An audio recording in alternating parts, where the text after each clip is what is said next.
How to fix a paint scratch. So you just noticed a scratch or maybe a bunch of scratches on your vehicle's paint, and if you're anything like me, you're worried sick about it. Especially if you just purchased a brand new vehicle and you're noticing swirls all over it. But not to worry, they can be fixed. First, we have to assess the scratch.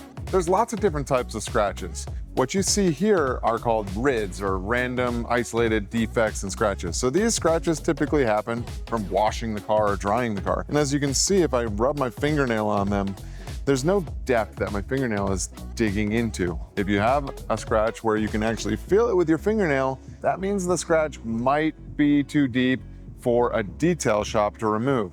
But if you want to get a good look at it, it's good to have a high-powered light. And as you can see, this car, even with a paper plate, a brand new vehicle, is covered with swirl marks, and we can definitely take care of those. So before we begin removing scratches from the paint, we want to make sure it's free of all contaminants. So in this bottle is just soap and water, and use a soft microfiber towel to remove loose contaminants from the paint. Next, we'll use a clay bar to remove embedded contaminants that have already found their way into the top of this clear coat. So we use a specialized lubricant and a new clay bar, and simply gently rub the clay bar across the surface, and underneath I can actually feel little pieces of contamination, which is actually small iron deposits that are embedded in the clear coat and are being lifted up by the clay bar. So I can actually feel that the paint is actually much smoother already underneath the towel.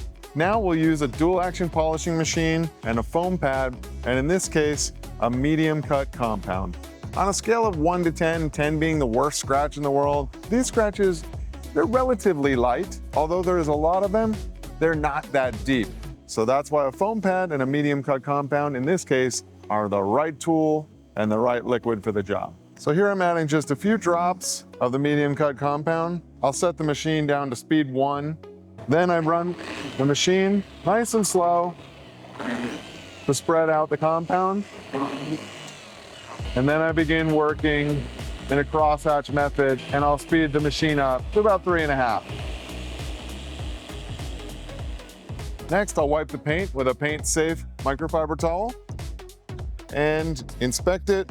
At this point, the scratches should be removed. As I do that, I can see that the side that I polished is up to my satisfaction, so I can go ahead and do that process to the remainder of the vehicle. To reduce the likelihood of getting scratches and swirls like you've seen on the paint of this car, I recommend you consider getting a paint protection film or ceramic coating applied to your paint. I'm Adam with Ceramic Pro. If you have any other questions or comments, please drop them below.